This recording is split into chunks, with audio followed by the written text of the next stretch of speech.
네, 8강 강연 이어나가겠습니다. 강사님 소개드리겠습니다. 8강 강연자는 뉴블랙 한완희 이사님이십니다. 8강 도시재생 경제조직의 이해와 사례, 사회적 기업편이란 주제로 강연을 진행해 주시도록 하겠습니다. 댓글창에 열렬한 환호 부탁드리겠습니다. 네, 안녕하세요. 네, 반갑습니다. 네, 소개받은 한완희라고 합니다. 네.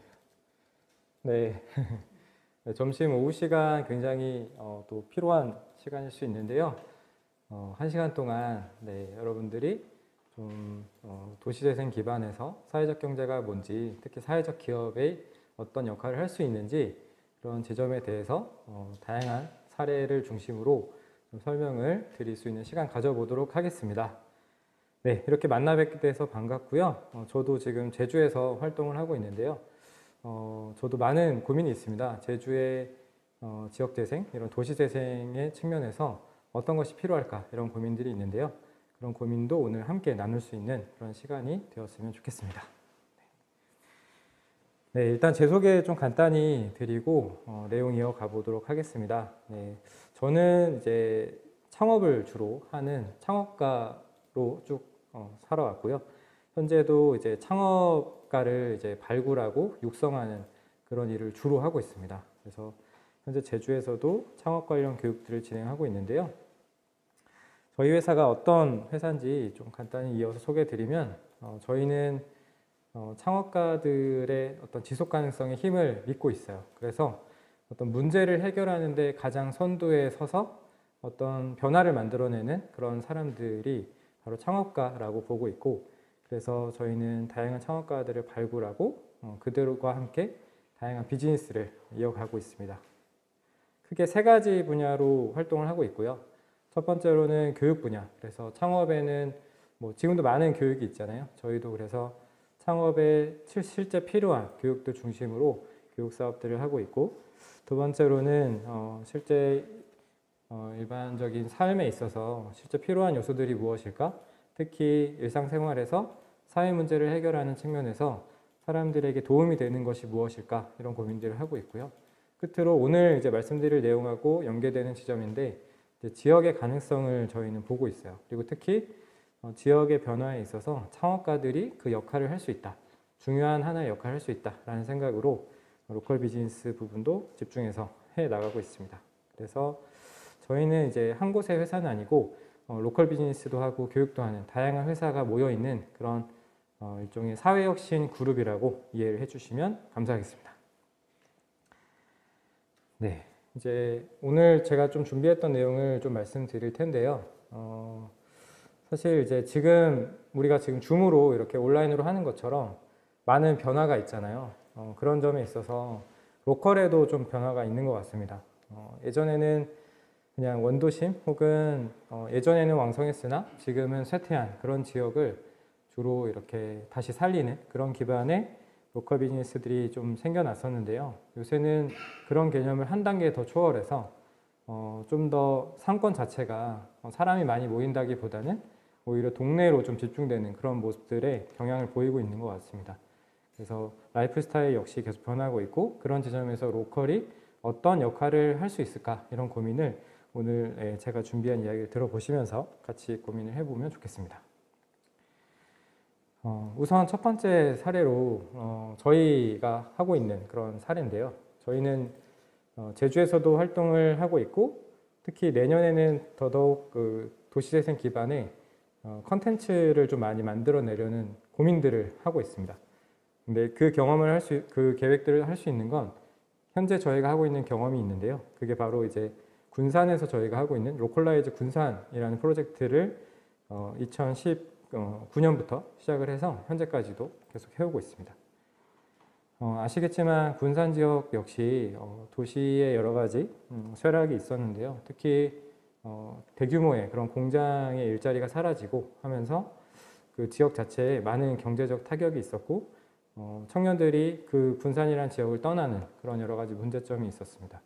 그런 지점에서 저희랑 다양한 파트너들이 이 군산이라는 아주 규모가 크진 않지만 이 도시 안에서 무엇을 해볼 수 있을까 이런 고민들을 다양한 이해관계자를 통해서 하게 됐고요.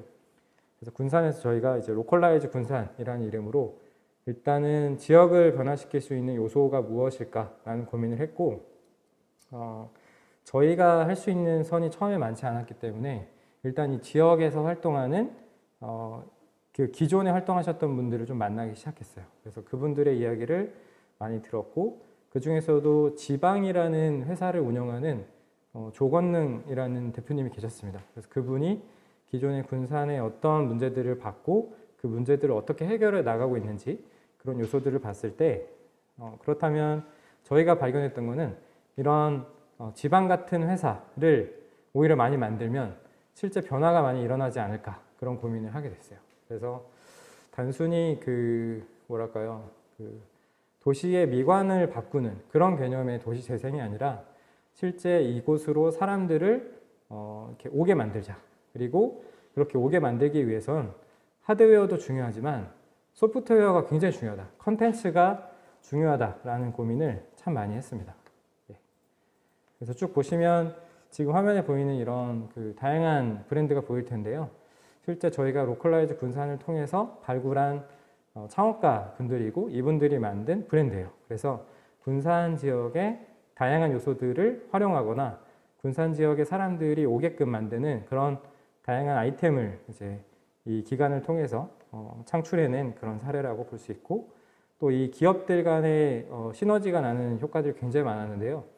예를 들어 여행이라면 여행 프로그램만 있는 게 아니라 먹거리도 당연히 있어야 되고 또 체험 프로그램 같은 것도 있어야 되고 사진 촬영도 해야 되고 등등 이런 많은 요소들에 있어서 창업가들 간의 시너지를 통해서 지역이 활성화되는 그런 경험들을 직접 하게 되었습니다. 네, 그래서 저희가 이제 군산 사례 간단히 좀 소개를 드렸는데요. 왼쪽에 보이는 게 저희가 이제 가장 중심이 되는 로컬라이즈 군산이라는 이제 공간을 이제 리모델링해서 여기에 다양한 그 창업가들 베이스로 해서 컨텐츠를 계속 만들고 있다, 이렇게 이해를 해주시면 좋겠고, 이제 군산을 시작으로 해서 저희가 올해는 지금 정읍이라는 지역을 똑같은 방식으로 로컬라이즈 정읍이라는 이름으로 지금 오픈을 했습니다. 그래서 이런 식으로 저희가 다양한 지역을 지속적으로 확장해 나가려고 하고, 제주 역시도 저희가 내년 말이나 내후년 초에는 이 로컬라이즈 제주라는 이름으로 이제 제주 지역에 아까 말씀드린 대로 이제 그냥 미관이 바뀌는 이런 게 아니라 여기에 사람들이 오고 갈 수 있게 일종의 커뮤니티를 자연스럽게 형성하고 그 안에서 컨텐츠가 자생할 수 있고 자발적으로 만들어질 수 있도록 그런 저희가 환경을 계속 제공하려는 일을 하고 있습니다. 네, 그리고 또 하나 이 부분에서 또 중요한 거는 저희가 직접 계속 뭐 교육을 하고 아이템을 이렇게 만들어주고 이런 게 아니라 사실 이 안에서 그 사람들 간에 창업가들 간에 계속 다양한 대화와 자연스러운 네트워킹을 통해서 만들어지는 것이 굉장히 중요하다고 봤었는데요. 특히 그러려면 예를 들어 이 군산에서 저희가 창업가들을 만들게 된 것은 군산에 있는 청년들도 있었지만 전국 각지에서 이 군산으로 오게끔 일종의 그 안내를 하고 초대를 했었습니다. 그래서 그분들이 군산에 와서 장기간 머물 수 있는 환경이 중요했고, 그래서 저희가 단순히 교육이나 이런 마케팅이나 이런 것들만 제공하는 것이 아니라 이제 공간을 이제 같이 제공하고 특히 이제 지낼 수 있도록 숙박 시설까지 같이 이제 진행을 해서 실제 사람들이 조금 더 네, 제가 마스크를 벗고 다시 이어가 보도록 하겠습니다. 네, 그래서 하셨던 창업가분들이 좀 더 장기적으로 편안한 환경에서 활동할 수 있도록 그렇게 저희가 계속 환경을 제공하는 일에 집중을 했었습니다. 네. 네, 그래서 저희 사례를 좀 간단히 말씀을 드렸는데요. 실제 저희도 아직 그 경험이 엄청 많지는 않아요. 그리고 창업가분들과 이제 다양한 이야기를 나누다 보면 아직 필요한 요소들이 많다는 것을 저희도 많이 느끼고 있습니다. 그래서 그런 점에서 저희도 지속 가능성에 대한 고민을 하고 있는데요. 오늘 저희 주제가 이제 사회적 경제, 사회적 기업에 대해서 그 지역 재생, 도시 재생과 연결짓는 부분에서 고민을 해볼 건데요. 아무래도 그런 점에서는 뭐 저희 사례도 마찬가지지만 이 사회적 경제에 대한 이해를 같이 좀 해주시면 그런 지점에서 사회적 기업이 도시 재생에 어떤 역할을 할 수 있을까 이런 지점으로 같이 연결지어서 고민을 해볼 수 있을 것 같습니다. 뭐 많은 분들이 아마 아실 것 같아요. 사회적 기업이라는 뭐 그런 개념도 대부분 아실 것 같고 또 기존의 협동조합에 대한 이해도 많이 높으신 것 같아서 사회적 경제나 사회적 기업에 대해서 많이들 아시겠지만 그 조금 더 오늘 그 개념에 대해서 또 모르시는 분들도 있을 수 있어서 같이 좀 개념 설명도 좀 같이 좀 드려보도록 하겠습니다.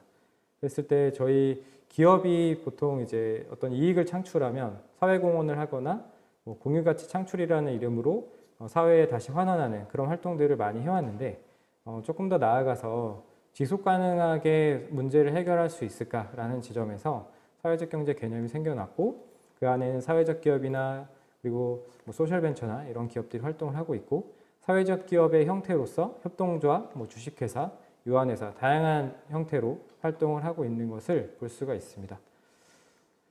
네, 그래서 어쨌든 그 다양한 문제를 해결한다 이것이 가장 중요할 텐데요. 도시재생도 마찬가지고 사회적 기업이 추구하는 사회 문제 해결도 마찬가지입니다. 사실 이게 우리가 구분짓는 것이 저는 그렇게 의미가 있을까라는 생각이 있는데요.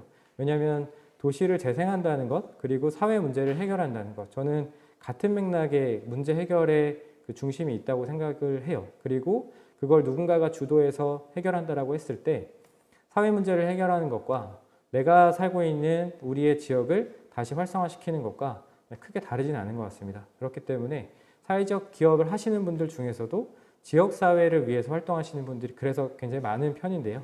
그런 지점에서 문제 해결이라는 부분을 좀 기억을 해주셨으면 좋겠고 보통 우리는 그 문제 해결에 어떤 문제가 있을까라는 것을 유엔에서 이제 발표하는 UN SDGs라는 걸 기반으로 정리를 하기도 합니다. 그래서 이런 17가지의 우리가 해결해야 되는 사회 문제 해결 목표에 있어서 지역 재생도 그 안에 기본적으로 모두 포함이 되어 있다. 이렇게 봐주시면 좋을 것 같습니다. 저는 이제 제주에 거주한 지 아직 얼마 안 됐어요. 이제 3년이 조금 넘었는데요. 아직 제주에 대해서 더 공부를 해야 되는 그런 사람입니다. 근데 제가 3년 동안 제주에 있으면서 뭐 저도 보기도 했지만 주변에서 많은 분들이 이야기를 하고 있고 특히 저희가 넥스트로컬이라는 서울시랑 같이 지역을 살리는 그런 비즈니스 프로젝트도 같이 하고 있는데요. 서울에 있는 청년들이 다양한 전국 지역에 가서 그 해당 지역의 문제를 해결하는 비즈니스를 창출하는 그런 일입니다. 제주도도 마찬가지로 서울에 있는 청년들이 제주에 와서 제주의 문제를 해결하는 그런 아이템을 발굴하고 그거를 이제 지속 가능한 비즈니스 형태로 계속 구축해 나가는 그런 일을 하고 있는데요. 그분들이 이제 발굴해낸 그리고 우리가 원래 알고 있던 것들인데 이런 다양한 문제에 대해서 이야기를 계속하고 있습니다. 뭐 도나 아니면 뭐 시나 아니면 뭐 마을 뭐 그런 단위에서도 다양한 고민들을 하고 있잖아요. 그런 것처럼 우리가 알고 있는 이런 문제들을 해결해 나가는 것이 저는 도시 재생의 하나의 핵심이라는 생각을 하고 있습니다. 우리가 뭐 사실은 주변만 좀 돌아봐도 사실 굉장히 많은 문제가 있다는 것을 모두가 알고 있죠. 근데 그거를 해결할 수 있는가? 그리고 누가 해결하려고 하는가? 그리고 진행이 되고 있는가? 이런 지점이 굉장히 중요한데요. 보통 이런 문제를 얘기하다 보면 뭐 정책에 대한 얘기나 혹은 뭐 정치로 더 넘어가거나 행정의 이슈로 이제 이야기가 되거나 또는 이제 비영리 단체에서 해결해야 되는 것이 아닌가 이런 고민들을 하는데 저희가 오늘은 또 다른 지점에서 한 가지를 고민해 보면 좋을 것 같아요. 그것이 바로 지속 가능성을 확보한 기업의 형태로 이런 문제를 해결한다라는 것인데요.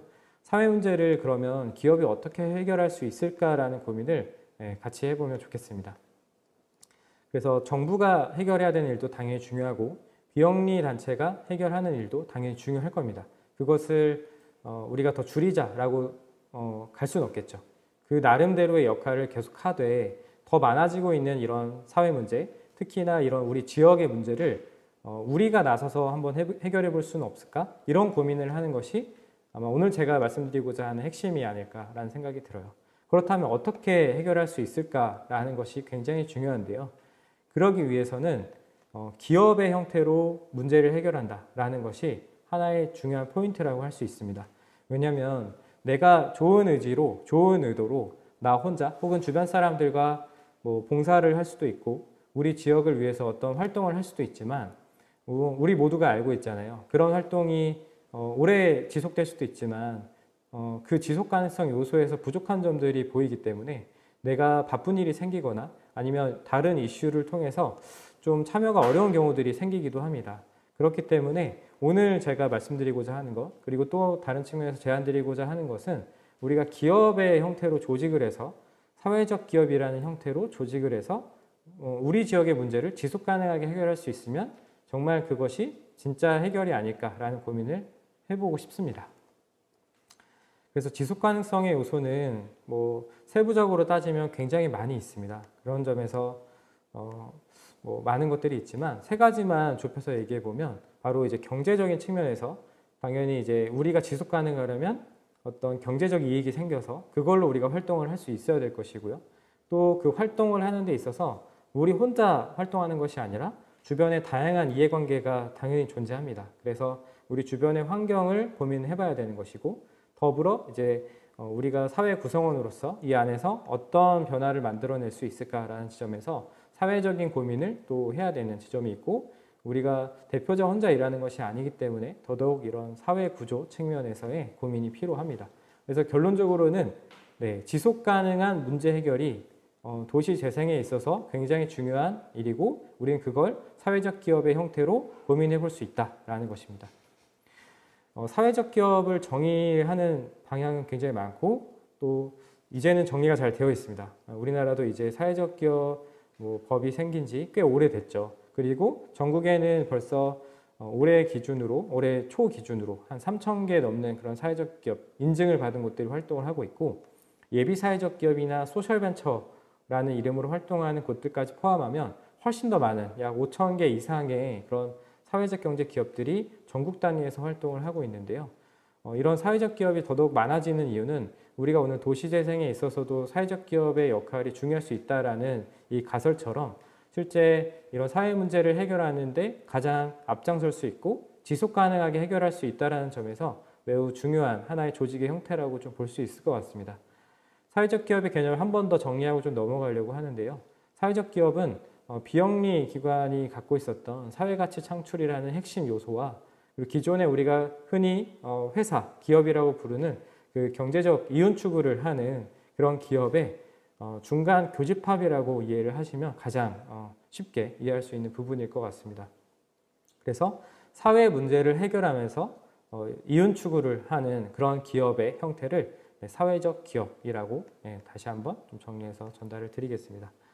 이 사회적 기업은 우리나라 같은 경우는 인증제도를 취하고 있습니다. 그래서 고용노동부 산하에 한국사회적기업진흥원이라는 기관이 있고요. 그 기관에서 전국 단위의 중간 지원 조직을 통해서 사회적 기업 인증에 대한 인증 방식의 프로세스를 다루고 있습니다. 그래서 인증에 대한 요건들이 따로 존재하는데요. 그런 부분은 한번 이런 포털 사이트를 통해서 또는 진흥원 사이트를 통해서 들어가 보시면 아주 자세하게 나와 있고요. 제가 오늘 말씀드리고 싶은 거는 이 사회적 기업이 그러면 어떤 목적을 다 띠고 있는가라는 측면인데 크게 네 가지로 좀 볼 수 있을 것 같습니다. 일단은 우리 도시재생하고도 일부 밀접하게 연결될 수 있는 부분일 수도 있는데요. 일단 지속 가능한 일자리 창출. 그래서 취약계층이나 아니면 이런 자연스럽게 간접 고용 방식까지 포함해서 일자리를 창출할 수 있나라는 측면이 있고 그리고 가장 이제 도시재생하고 연결되는 지점인데 지역사회의 문제를 해결할 수 있는, 지역사회를 활성화할 수 있는가라는 측면에서 사회적 기업의 의의를 띠고 있습니다. 그리고 다양한 사회 서비스를 제공하는 공공 서비스를 포함해서 취약계층에게 제공할 수 있는 그런 사회 서비스가 있고요. 마지막으로 이제 투명성을 확보한 이제 우리 생태계를 건강하게 만들어내는 그런 윤리적 시장에 대한 부분도 포함을 하고 있습니다. 이 부분에서 네 가지 중에 두 번째 말씀드린 이 지역사회 활성화의 요소가 사회적 기업에 있어서도 굉장히 중요한 하나의 포인트라고 볼 수 있고 다소 헷갈리실 수 있는데 사회적 기업은 또 유형이 나눠지고 있어요. 그 유형이 총 5개로 나뉘고 있는데 그 중에서 지역사회 공원형이라는 유형이 따로 존재하기도 합니다. 그만큼 지역사회의 문제를 해결하는 역할로서 사회적 기업이 그 어떤 중요한 역할을 하고 있다. 이렇게 이해를 해주시면 좋겠습니다. 그래서 제가 말씀드린 거를 하나의 어떤 좋은 영향력을 만들어낸다. 사람들에게 또 좋은 영향력을 제공하고 그리고 지역사회 해결이 되면서 자연스럽게 발생되는 더 긍정적인 효과들이 많이 있어요. 그래서 우리가 이런 것들을 임팩트 비즈니스라고도 같이 정리를 해볼 수가 있을 텐데요. 사회 문제를 해결한다라는 그 의지가 있고 그 의지를 실행하는 것이 사회적 기업가 정신이라고 하는데요. 그렇게 의지와 정신을 가지고 지속적으로 운영할 수 있는 조직 형태를 꾸려나간다면 그것이 사회적 기업이자 사회적 경제에 속한 기업이자 임팩트 비즈니스를 한다. 이렇게 이해를 하시면 좋겠습니다. 사실 이 기업을 만든다는 거는 굉장히 어렵잖아요. 창업을 한다는 거 정말 어렵습니다. 저희도 수많은 창업가분들을 만나지만 굉장히 많은 고민이 있고 그리고 계획대로 되지 않는 일들이 정말 많습니다.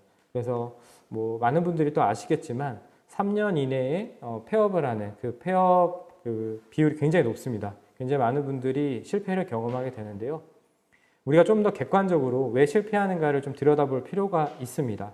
그런 지점에서 매년 이런 창업가분들을 조사를 합니다. 우리나라를 포함해서 전국에, 전 세계의 다양한 창업가분들을 조사를 하는데요. 그런 지점에서 우리가 눈여겨봐야 되는 것은 매년 이 창업이 왜 실패했는가라는 측면에서 첫 번째로 이야기하는 것이 바로 시장이 원하지 않는 제품을 만들기 때문에 문을 닫는 경우가 굉장히 많습니다. 그 얘기는 뭐죠? 바로 창업가가 만들고 싶은 것만 만들었기 때문에 문을 닫는 경우가 많다는 얘기입니다. 저는 도시재생에 있어서도 사실 이 부분에 대해서 우리가 같이 고민을 해봐야 될 텐데요. 과연 우리가 뭐 간판을 교체하고 뭐 식당의 겉에 이제 페인트 칠을 다시 하고 혹은 뭐 안내 표지판을 다시 만들고 이런 거 중요할 수 있습니다. 그렇지만 그것을 누구를 위해서 우리가 그렇게 변화를 줄 것인가 그리고 누가 여기에 와서 활동을 할 것인가라는 고민 없이 우리가 이렇게 바꾸면 괜찮을 것 같아 라는 것의 생각에만 바꾸게 된다면 단기적으로는 그게 좋아 보일 수 있으나 결론적으로 여기에 이제 사람들이 모이지 않는 그런 좋지 않은 결과들이 나올 수 있거든요. 그래서 도시재생에 있어서도 저는 창업가들이 아주 중요한 역할을 할 수 있다고 보는데 그 안에 실패는 분명히 있습니다. 그렇지만 무엇보다 중요한 건 바로 관점인 것 같아요. 우리가 이 도시재생을 한다라는 기반에서 기업의 형태, 특히 사회적 기업의 형태로 바라본다면 우리는 기업이기 때문에 우리가 만들어내는, 변화시키는 이 도시재생 기반 안에서 하드웨어 방식을 교체하기도 하고 소프트웨어 방식으로 이 안에 컨텐츠를 넣기도 할 텐데요. 결국에 그 핵심은 무엇일까? 우리가 변화시키고 싶은 것을 변화시키는 게 맞을까? 저는 아니라고 봅니다. 더 중요한 건 실제 사람들이 이 공간에 왜 오지 않을까? 그리고 이 지역이 왜 계속 사람들이 방문하지 않을까? 라는 문제에 대한 인식을 더 명확하게 정의 내리고 그 원인에 대해서 계속 파악해 보는 것이 정말 중요하다고 보고요. 그리고 우리가 어떤 방향성을 제시하겠죠. 일종의 솔루션이라고 볼 수 있는데요. 그 솔루션을 제시하는 점에 있어서 내가 생각한 아이디어지만 중요한 건 실제 그 내가 제공하려는 이 솔루션에 대해서 누가 이용할 것인가. 다시 말씀드리면 고객이라고 말씀드릴 수 있을 텐데요.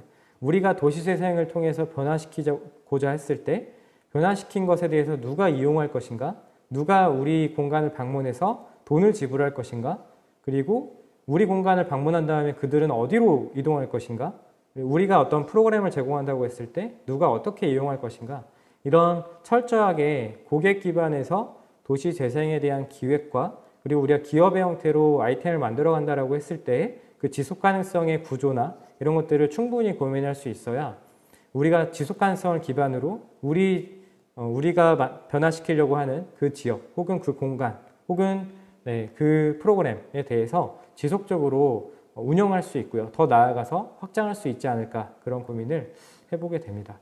그래서 사실 너무 거창하고 또 모두가 알 수 있는 그런 내용을 말씀드린 거긴 하지만 창업의 관점, 특히 사회적 기업이라는 기업의 형태로서 우리가 도시재생을 바라보는 그 지점에 대해서 한 번쯤 좀 고민을 해보시면 좋겠다라는 생각에서 이런 이야기를 좀 드려보았습니다. 다음으로 넘어가서요. 지역을 재생한 그런 사회적 기업 사례들이 많은데요. 사실 다양한 강의를 아마 들으셨기 때문에 다양한 전국 단위에서의 변화된 사례들을 아마 많이 보셨을 겁니다. 그래서 저는 그 중에서도 여러분들이 흔히 알 수 있는 사례 말고요. 저희가 함께 프로젝트를 진행했던 그런 사례 중심으로 좀 말씀드려볼 거고, 특히나 이제 아까 뭐 제가 하드웨어라는 표현을 쓰고 있는데요. 이런 하드웨어 중심으로 변화된 사례는 아마 많이 아실 거예요. 그런데 저희는 오히려 소프트웨어 중심으로 어떤 컨텐츠가 기획이 됐고 그 컨텐츠를 기반으로 사람들이 어떻게 활성화가 되었을까? 그 지역이나 혹은 그 공간이 어떻게 활성화가 되었는가? 라는 지점에서 컨텐츠 기반으로 좀 설명을 드리도록 하겠습니다. 그 첫 번째 사례로는 저희가 군산에서 발굴한 팀이고요. 소도시라는 팀입니다. 제주에서도 다양한 활동을 하기도 한 팀인데요. 실제 뭐 딱 한 곳을 정해두고 활동하지 않고 전국의 소도시를 중심으로 컨텐츠를 발굴하고 그 컨텐츠를 발굴한 것들을 기반으로 특히 지금 코로나라 좀 내용이 바뀌긴 했지만 기존에는 해당 소도시를 외국인이 방문할 수 있도록 그 관련된 컨텐츠를 기획하고 프로그램화하는 그런 부분에서의 아주 좋은 사례를 만드는 소도시라는 팀이 있어요. 그래서 군산 같은 지역도 외국인이 쉽게 알 수 없거든요. 물론 조금 더 이제 품을 들인다면 외국인도 충분히 정보를 알고 방문을 하기도 하지만 그것들이 좀 잘 되어 있지는 않습니다. 군산시나 이런 곳에서도 나름의 노력들을 많이 하지만 외국인 입장에서 봤을 때는 그런 것들이 좀 정리가 안 돼 있거나 혹은 접근하기 어렵거나 이런 것들이 많은데요. 소도시라는 이 소셜벤처 또 사회적 기업은 이런 것들을 이제 외국인들에게, 그러니까 해당 소도시를 잘 모르는 사람들에게 일종의 접근성을 높여주고 이해도를 높여주는 방식의 다양한 컨텐츠를 만들고 실제 여행 프로그램이나 아니면 관련된 상품들을 패키지화해서 그런 것들을 쉽게 제공하는 그런 방식으로 비즈니스를 하고 있어요. 그래서 시작은 그 군산 그리고 서울 지역도 사람들이 흔히 알 수 있는 그런 관광지 말고 우리 내국인들조차도 잘 모르는 그런 지역들을 잘 발굴해서 사람들이 지속적으로 방문할 수 있게 만들어낸 로컬 기반의 일종의 뭐 여행사라고 보셔도 좋은데 그런 컨텐츠를 기획한 그런 회사가 있다 정도로 좀 이해를 해주시고 시간이 많지 않기 때문에 좀 간략하게만 설명을 드리고 좀 넘어가도록 하겠습니다. 두 번째는 강원에서 활동하고 있는 더 웨이브 컴퍼니라는 또 로컬 기반의 사회적 경제 기업이 있어요. 여기는 아마 강릉이나 이런 지역 대부분 잘 아시죠. 우리가 가보지 않았더라도 혹은 가봤더라도 뭐 강릉 하면 떠오르는 것들이 아마 많이 있을 텐데요. 뭐 순두부라든지 혹은 강릉 해변이라든지 뭐 커피라든지 이런 것들 아마 다 아실 겁니다. 역시나 소도시랑 비슷한 맥락인데요. 그렇다면 그 안에 강릉이라는 지역의 로컬의 컨텐츠는 무엇이 있을까? 아마 대부분 모르실 겁니다. 그렇기 때문에 이 더 웨이브 컴퍼니는 저희가 군산했던 것과 마찬가지로 이 강릉의 지역에 일단 다양한 활동가 혹은 뭐 문화예술인 혹은 창업가분들 이런 분들을 일단 모이게 만드는 겁니다. 그래서 본인들이 공간을 운영하면서 다양한 플레이어들을 이 공간에 올 수 있게 만드는 것을 첫 번째 과업으로 했고요. 그 다음에는 그걸 시작으로 그렇게 사람들이 모이다 보면 그 안에서 이 지역의 어떤 변화되는 지점들이 필요하다는 것을 자연스럽게 인식을 하는 겁니다. 그 안에서 자연스럽게 컨텐츠가 만들어지고 프로그램 같은 것들이 만들어지면서 기존에 이 강릉 지역에 있던 청년들과 그리고 외지에서 왔던 이 청년들이 같이 이 안에서 시너지를 이루면서 이 강릉의 지역을 강릉 지역의 사회 문제를 하나씩 해결하고 그런 것들을 지속 가능하게 만들어내는 프로그램들을 기획하는 그런 방식으로 지금도 잘 운영을 하고 있는데요. 이런 기업들이 있다라는 거고요. 세 번째로는 그 빌드라는 회사입니다. 월곶이라는 지역 혹시 아시나요? 경기도 시흥에 월곶이라는 지역이 있는데 이 지역에서 레스토랑을 운영을 하고 있고 여기서 그 지역에서 나는 농산물을 활용해서 레스토랑의 메뉴로 잘 만들어내고 있습니다. 그래서 지금은 월곶 지역에 대표하는 하나의 브랜드로 자리매김하고 있기도 한데요. 그 지역에 대한 이해도를 높이기 위해서 지역의 이해관계자들과 굉장히 많은 노력을 기울이면서 이런 레스토랑 준비를 해왔고 메뉴라든지 제철 음식 또는 로컬 농산물을 어떻게 활용할 수 있을까라는 지점에서 마을에 있는 분들과 같이 다양한 논의를 통해서 레스토랑 운영에 협의체를 만들었고 그리고 더 특이한 것은 이 바오밥 그 레스토랑이라고 하는데요. 이 레스토랑에 주주들이 있어요. 그 주주들이 누구냐면 바로 그 지역에 있는 마을 분들도 함께 참여를 하고 있다라는 것입니다. 그래서 아마 협동조합에 대한 이해가 높으실 텐데 일종의 비슷한 개념이라고 보실 수도 있고요. 어쨌든 여기서는 이런 컨텐츠의 기획부터 운영까지 이런 다양한 협의체와 함께 만들어내고 있다는 것이고, 중요한 건 그것의 기능적 형태로 사회적 기업을 기준으로 운영을 하고 있다는 점이죠. 단순히 우리 이런 거 해보자, 이거 굉장히 좋은 것 같아, 재밌어 라고 해서 그냥 지역의 변화가 되지 않을까 라는 것이 아니라 철저하게 비즈니스 구조를 만들고 그 안에서 다양한 이해관계자들을 해석하고 그들과 함께 아이템을 발굴하고 실제 아까 제가 말씀드린 것처럼 고객 중심의 컨텐츠나 이런 아이템들을 구상해서 나아간다는 점에서 사회적 기업의 지속 가능성을 좀 봐주시면 좋을 것 같고, 사회적 기업의 형태는 아니지만 저는 제주 지역에서도 특히 이런 변화들이 있다라고 생각을 합니다. 기존에는 하드웨어 중심에서 하드웨어로만 끝나는 경우들이 많았는데 제주에서도 이런 컨텐츠가 중요하다라는 점이 많이 이제 거론이 되고 있고 실행이 많이 되고 있는 것 같아요. 특히나 커뮤니티가 중요하다라는 점에서 사람들의 경험을 중요하게 생각하는 기획들이 많이 일어나는 것 같습니다.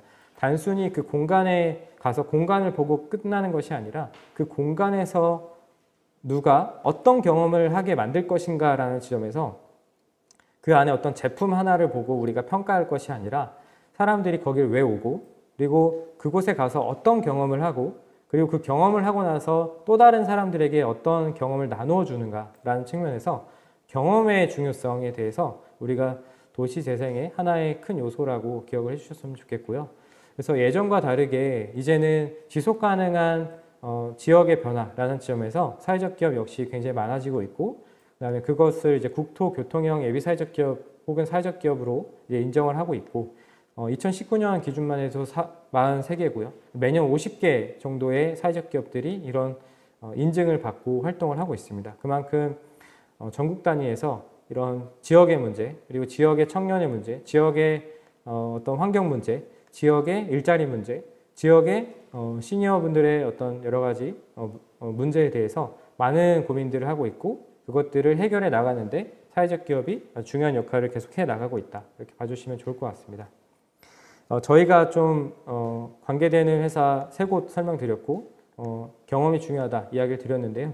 저희가 하고 있는 사례 말고도 사실 또 굉장히 재미있는 사례들이 많습니다. 그 중에서도 저는 가장 첫 번째로 좀 소개해드리고 싶었던 곳이 바로 이 삼기술학교라는 곳인데요. 아마 한 번쯤 들어보신 분들도 있을 겁니다. 제주에는 더큰네일 센터가 있잖아요. 그래서 청년들이 일종의 활동비를 받고 2년 동안 다양한 활동을 할 수 있는 것처럼 삼기술학교도 비슷한 어떤 컨셉이라고 봐주시면 좋을 것 같아요. 근데 이 삼기술학교는 조금 다른 점을 말씀드려 보자면 이 지역에서 활동하는 지점의 연결 지점이 굉장히 많습니다. 물론 제주 지역도 그런 것들이 많이 있긴 하지만 이런 삼기술학교의 사례를 좀 우리가 들여다보고 벤치마킹 할 수 있는 요소들도 많이 있는 것 같아요. 보시면 이 지역 안에서 이제 일단 전국 단위에서 이 삼기술학교로 사람들이 모이게끔 만듭니다. 그래서 이 사람들에게 일종의 거주 공간과 활동비를 지급을 해주고요. 그래서 그 기간 동안 크게 3단계로 진행을 합니다. 일단은 코어 싱킹이라고 해서 같이 모여서 다양한 아이디어를 생각해 보는 겁니다. 우리가 지금 거주하고 있는 이 지금 삼기술학교는 한산 캠퍼스랑 판교 캠퍼스 2곳을 운영하고 있는데요. 오늘 한산 캠퍼스 중심으로 말씀드려 볼게요. 그래서 이 충남 작은 마을 이 지역에서 우리가 어떤 변화를 만들어낼 수 있을까라는 지점에서 이 청년들이 모여서 이 아이디어를 계속 내보는 겁니다. 그리고 코어 싱킹 과정을 지난 다음에는 코워킹이라고 해서 실제 우리가 그러면 아이디어를 생각했던 것을 좀 한번 아이템으로 우리가 만들어 볼까라는 지점에서 이 안에서 팀이 구성이 되기도 하고요. 일종의 팀빌딩 작업이 자연스럽게 일어나기도 하고 또 우리가 아이디어를 낸 거지만 검증하는 과정이 분명히 필요하겠죠. 왜냐하면 지속 가능하기 위해서. 그렇기 때문에 코워킹을 통해서 같이 스터디도 하고 비즈니스 모델도 한번 구성해보고 그런 작업들을 하고요.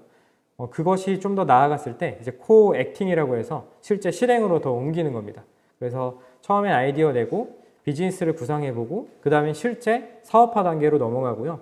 그런 형식으로 해서 사회적 기업이 만들어진 사례도 있고 꼭 사회적 기업의 형태가 아니더라도 이 한산 지역을 기반으로 다양한 프로그램들이 기획이 되고 그것들이 프로젝트로 끝나는 경우들도 있지만 이 안에서 굉장히 재미있는 요소들이 만들어지고 있다 정도로 좀 한번 이해를 해주시고 조금 더 궁금하신 분은 이런 삼기술학교 사이트가 있어요. 들여다보시면 굉장히 재미있는 사례들이 있고 그래서 누군가 개입하는 것이 아니라 여기에 모인 이 청년분들이 스스로 기획을 하는 겁니다. 보통 우리는 탑다운 방식으로 위에서 자 이런 거 합시다 라고 이렇게 내려오는 것들이 굉장히 많은데요. 사실 그렇게 하는 것도 하나의 좋은 방법일 수 있지만 계속 그 한계점을 드러내는 경우들이 참 많죠. 그렇기 때문에 오히려 하나의 커뮤니티라고 생각하고 사람들이 자유롭게 좀 재미있는 상상을 할 수 있게 모이게 만들고, 그리고 아까 저희 군산처럼 이 3기 술학교도 환경을 잘 제공하는 것이 굉장히 중요한 것 같습니다. 거주할 수 있는 공간, 그리고 활동할 수 있는 활동에 대한 어떤 기간, 이런 것들을 보장받아야 사람들이 그 안에서 특히 좀 뭔가 생존을 일부 좀 우리가 견뎌낼 수 있다면 그 이상의 것들을 또 고민할 수 있기 때문에 그런 지점에서 재밌는 아이디어나 실행들이 많아지고 있다, 이렇게 좀 봐주시면 좋을 것 같습니다. 그래서 처음에는 시범사업처럼 진행이 됐지만 그 반응이 굉장히 뜨거웠고요. 특히 한산이라는 지역을 사람들이 소곡주 정도로 알고 있는데 그 이상의 재밌는 요소들을 이 3기 술학교에서 잘 발굴해내면서 그것들이 이제 전국 단위로 퍼지고 있고, 그렇게 좀 되고 있다라고 보시면 좋을 것 같고, 두 번째 사례로는 공유를 위한 그 창조라는 곳이고, 또 경남 지역에서 활동하고 있는 또 이런 지역 기반 하나의 사회적 기업이라고 보시면 좋겠고, 아까 잠깐 설명드린 그 국토교통부에서 이렇게 인증하는 사례 중에 좀 대표 사례로 꼽히기도 합니다. 여기도 앞서 말씀드린 3기 술학교랑 그런 기능적인 부분은 비슷할 수 있는데요. 여기도 마찬가지로 이 다양한 청년들이 모여서 여기서 이제 교육도 받고 컨설팅도 받고, 또 특히 이 공유를 위한 창조 같은 경우는 커뮤니티를 굉장히 중요하게 보고 있어요. 그래서 사람들을 일단 커뮤니티 형식으로 이렇게 모이게끔 만들고요. 그 안에서 굉장히 재미있는 요소들이 나올 수 있게 도와주는 그런 커뮤니티 기반의 회사라고 봐주시면 좋을 것 같습니다. 그래서 우리가 계속 제가 강조해서 오늘 말씀드린 거 아마 기억하시겠지만 우리가 이제 뭔가 겉의 모습을 바꾸는 것도 중요하지만 지속 가능하기 위해서는 고객이 중요하고요. 또 누가 어떻게 바꿀 것인가라는 측면에서 이 안에 사람들을 모으고 그 사람들이 이 안에서 자발적으로 뭔가를 만들어내는 것이 굉장히 중요하고, 더 나아가서는 시장성 같은 것들을 검증해 나가면서 지속 가능하게 해결할 수 있게끔 그 환경을 제공하는 것이 정말 중요한 것 같습니다. 그래서 사실 해야 될 게 많고 하려다 보면 사실 그 실행 자체가 좀 머뭇거리지기도 하는데요. 사실 그렇긴 하지만 그런 요소들이 굉장히 중요하고, 그런 요소들을 잘 챙겼을 때 지역의 변화가 실제 가능하다라는 것을 좀 말씀드려 보았습니다. 제가 좀 준비한 내용이 많은데요. 시간이 많지 않아서 조금 빠르게 좀 설명을 드려보도록 할게요. 이 부분은 아마 많은 분들이 또 도시재생의 사례들 많이 아실 것 같아요. 그래서 저는 작년에 주로 활동하고 있는 그런 한 4곳 정도 사례를 짧게 좀 설명을 드릴 텐데요. 역시나 마찬가지로 콘텐츠 기반으로 좀 이야기를 드려보려고 해요. 첫 번째로는 주식회사 하다라는 곳이고, 부산 해운대 기반에서 활동을 하고 있는 곳입니다. 그래서 뭐 도시재생의 사례 이렇게 소개되진 않아요. 근데 제가 보는 관점에서는 이런 기업이 지역에 존재하고 지속 가능성을 확보했을 때 그 지역의 변화가 충분히 일어날 수 있다는 점이고, 이 하다 같은 경우는 쉽게 말씀드리면 반찬 가게입니다. 근데 그 반찬을 그 지역에서 생산되는 농산물 기반으로 반찬을 만들어서 사람들에게 판매를 하고 있고요. 그래서 도농 연계 플랫폼이라는 구조로 본인들이 비즈니스를 하고 있어요. 그래서 우리가 지역의 농산물을 활용하는 측면에서는 뭐 이미 많이 있잖아요. 제주 지역도 마찬가지고. 근데 여기서는 전체적인 하나의 생태계를 고민을 하고 그것들을 기반으로 활동을 하고 있다는 점에서 같으면서도 좀 다를 수 있다라는 거를 조금 봐주시면 좋을 것 같아요. 그래서 하다 같은 경우는 그래서 경력단절 여성분들을 같이 이제 교육을 통해서 함께 일할 수 있는 부분으로 계속 확장을 해 나가고 있고요. 그래서 지역의 이해관계자들에 대한 이해도가 매우 높고, 그 이해관계자들 간의 비즈니스 구조를 잘 설계해서 플랫폼 형식으로 지속적으로 운영할 수 있다는 점입니다. 그래서 이런 기업이 지속 가능성을 확보하고 확장해 나갔을 때 지역의 일자리도 창출이 계속 될 것이고요. 일자리가 창출된다는 얘기는 그 지역의 활성화에 아주 중요한 부분을 아마 기여할 수 있는 거고, 특히나 아까 말씀드린 농산물이 활용된다는 측면에서는 일자리를 넘어서 그 지역의 농민들과의 시너지 효과도 분명히 큰 것이기 때문에 그런 것들이 우리가 단순히 하나의 요소만 보고 이게 좋다 나쁘다 이렇게 평가할 것이 아니라 어떤 생태계를 구축하고 있는가라는 점에서 같이 고민을 해볼 필요가 있다라는 것을 좀 사례로 말씀드리고 싶었습니다. 두 번째로는 무궁무진 스튜디오라는 곳인데요.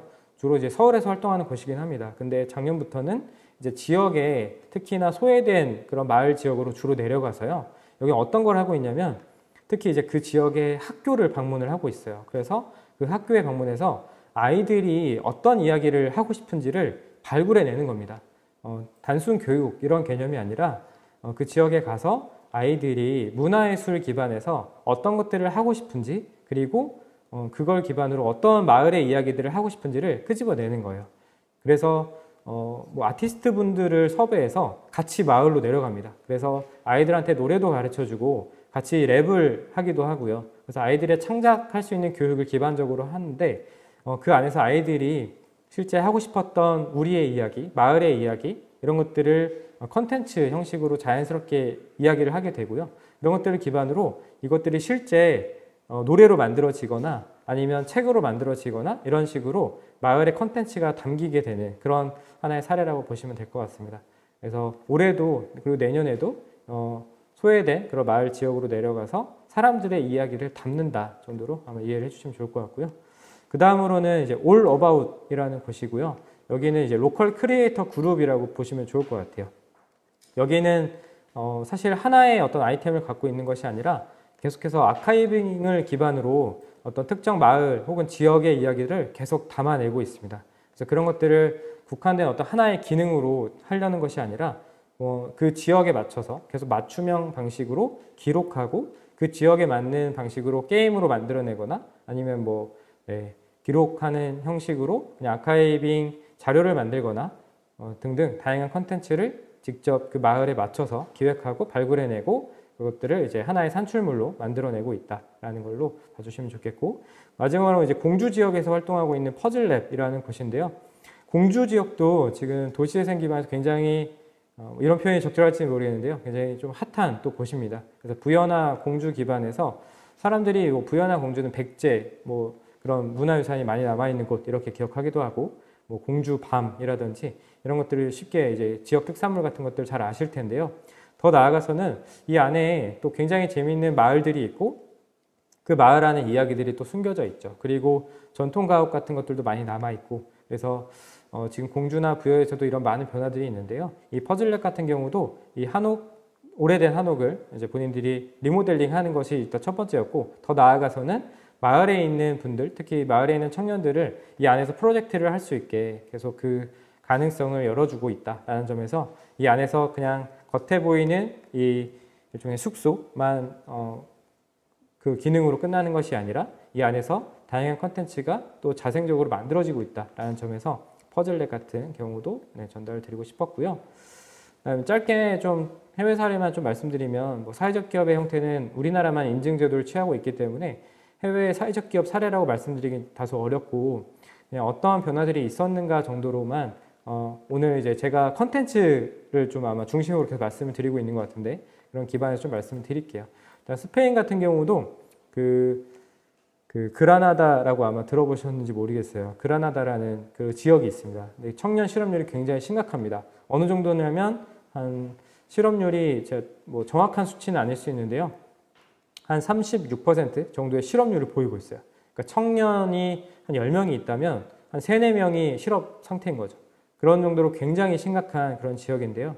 여기도 이제 그런 지점에서 다양한 비영리 기관 그리고 우리나라로 치면 사회적 기업일 수 있는데요. 그런 기업들이 나서서 그런 변화들을 만들어내고 있고 오늘 더 자세히 말씀드리긴 어렵지만 그런 지점에서 역시나 정해놓고 어떤 프로그램을 제공해 주는 것이 아니라 청년들이 직접 기획해서 실행할 수 있는 환경을 조성해 주고 있고 그런 지점에서 그 어느 일정 기간 동안 이런 것들을 할 수 있게끔 환경을 제공해 주는 것이 핵심이다라고 좀 볼 수 있을 것 같습니다. 그런 지점에서 그런 변화들이 우리보다 더 앞서서 이런 그 도심 지역 외에 이런 지역 지방의 어떤 쇠퇴라는 지점에서 이미 유럽에서 이런 많은 변화들이 있다라는 것이고요. 영국도 마찬가지고 일본도 마찬가지입니다. 그래서 이런 사례들은 이제 한번 살펴보시면 좋겠고 영국 같은 경우는 아마 유명한 사례라서 많이 아실 텐데요. 테이트 모던이라는 그러니까 기존의 화력발전소를 이제 다시 리모델링해서 그것들을 이제 현대 미술관, 현대박물관 형태로 만들어서 그렇게 운영을 하고 있는 곳이 있어요. 보시면 자세히 한번 살펴보시면 좋겠는데요. 우리가 예를 들어 이런 겁니다. 우리가 우리 박물관 뭐가 있죠? 국립중앙박물관 이런 데 가서 우리가 그 안에서 참여할 수 있는 프로그램이 많이 있을까요? 당연히 도슨트나 이런 거는 있겠지만 가서 자유롭게 뛰어논다거나 가족들끼리 모여서 뭔가를 한다거나 이런 걸 아마 상상하기는 조금 어려울 겁니다. 근데 이 테이트 모던 같은 경우는 그냥 그 지역에 있는 주민들이 마치 공원에 가서 놀듯이 이 공간에 와서 놀 수 있게끔 그런 환경을 잘 제공하고 있다는 점에서 이런 사례들이 있습니다. 사회적 기업 사례는 아니라서 짧게 말씀드리고요. 그리고 일본 같은 경우도 그런 지점이 굉장히 많은데 홈도어라는 초기에는 단체였고 지금은 일종의 사회적 기업 형태로 잘 운영하고 있고 꽤 오랜 기간 운영을 하고 있는 곳인데요. 홈리스 분들과 함께 초기에는 자전거 수리를 통해서 비즈니스를 만들어냈고 그 다음에는 이제 우산을 수리해서 또 판매하는 일로 계속 비즈니스를 창출하고 있는 그런 곳입니다. 그래서 홈리스 분들의 일자리 창출이라는 점에서 지속 가능성까지 확보해 나가면서 이런 일을 하고 있다 정도로 봐주시면 좋을 것 같습니다. 네, 그렇다면 앞서 이제 사례나 콘텐츠가 중요할 수 있다라는 거에 대해서 말씀드렸는데요. 그렇다면 우리가 어떻게 또 할 수 있을까? 그리고 기존의 방식과 어떻게 좀 다르게 만들어낼 수 있을까라는 것인데요. 저는 계속 말씀드린 대로 이 지속 가능성이 정말 중요하다고 봅니다. 그래서 사회적 기업이 바로 그 지속 가능성을 만들어낼 수 있는 요소라고 말씀드린 것처럼 도시 재생에 있어서도 그런 지속 가능성이 중요하고요. 그런 지점에서는 토스나 배달의 민족이나 카카오뱅크처럼 우리가 지금은 자주 쓰고 있고 많은 분들이 쓰고 있지만 이게 과연 최초였는가? 절대 그렇지 않다고 봅니다.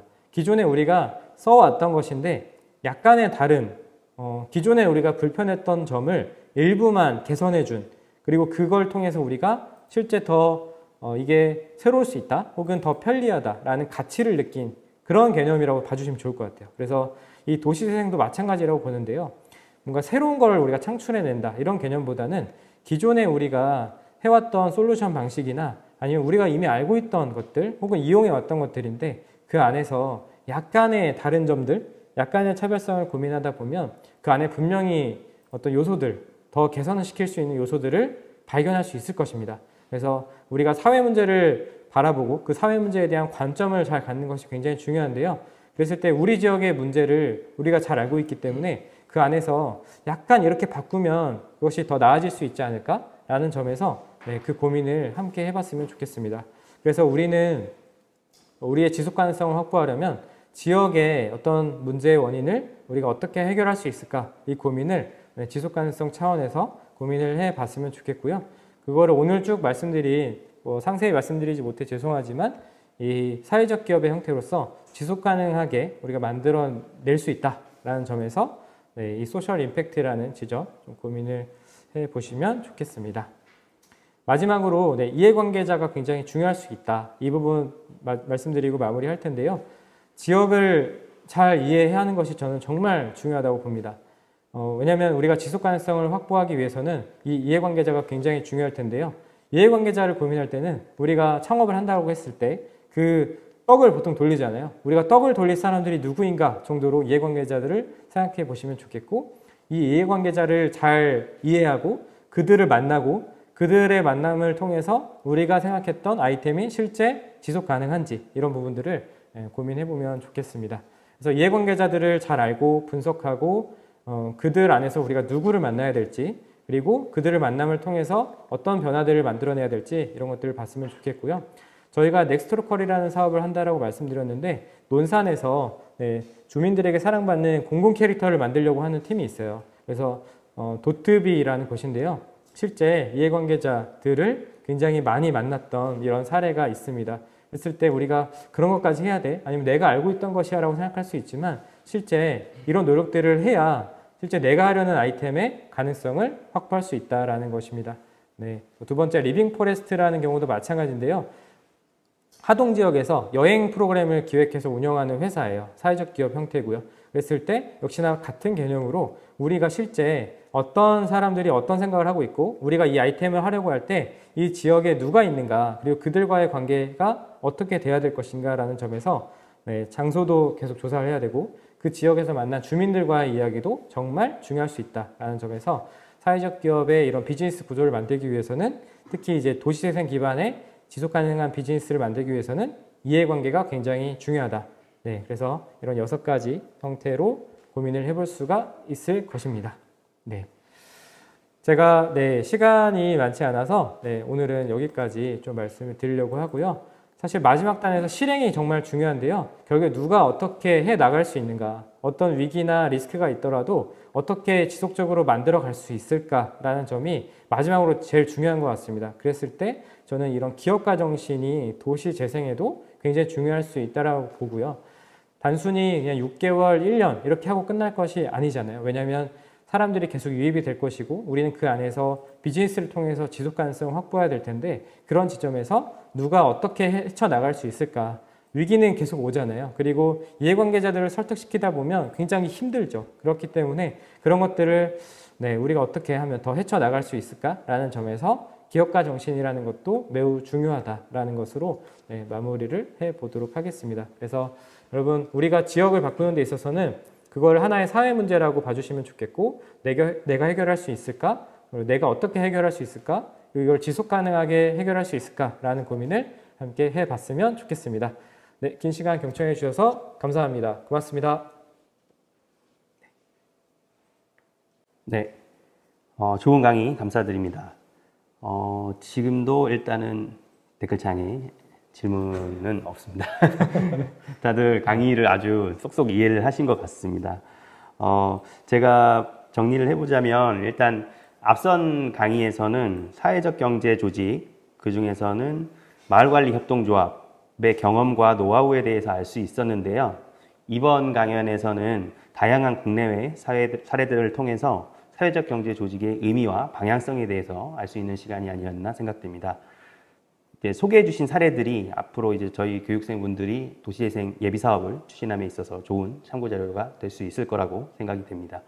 고생해 주신 한환희 이사님께 다시 한번 큰 박수 부탁드리며 저희는 약 10분간 쉬었다가 9강 강연 이어가도록 하겠습니다. 감사합니다.